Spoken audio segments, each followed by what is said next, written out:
Юрченковдагы балабакчадагы өрттү өчүргөн киши жок. Андагы жаш үй бүлөлөр эбак эле кетишкен. Фронтко жакын айылдар ээн калууда. Былтыркы орустарды сүрүп чыгуу ниети азыр аларды Украинага терең киргизбөө боюнча айыгышкан кармашка айланды. Жергиликтүү ыктыярчылардын психологу Вика Писна айылда калган кары картаңдарды эвакуациялоодо.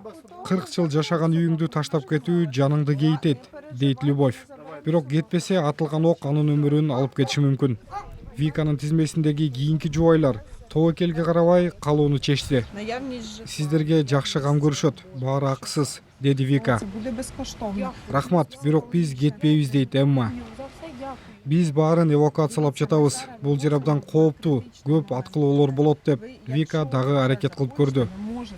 Эмма жолдошу менен калды. Украинанын октон айбыкпаган сабырдуулугу таң калтырат. Бирок бул кайра күч алган Орусиядан келчү коркунучту жашыра албайт. Вика кийинки үйдү оңой көндүрө алды. Эгер Украина алдыдагы кооптуу жай мезгилинде жеңишке жетсе, адамдар кайрылып келмекчи.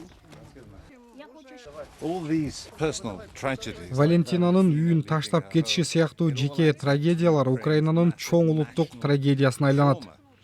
Учурда жакын жердеги Орусиянын аскердик кысымынан жана Украинанын аскердик жактан алсыздыгынан мындагы адамдар чоң кысымга кабылды.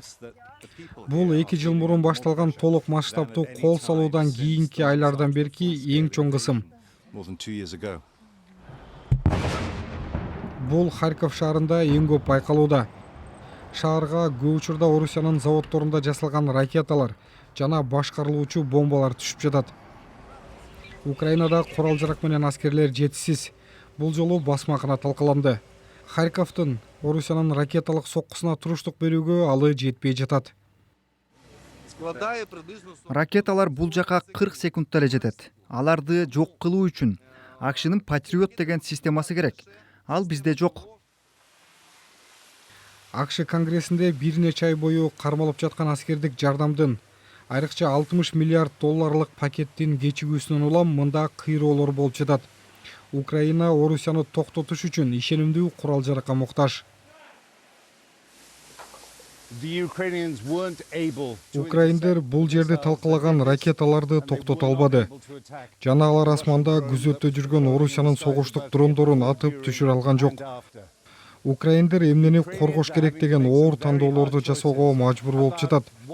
Жана алардын алсыз жактарын пайдаланып жаткан душман менен салгылашууга мажбур.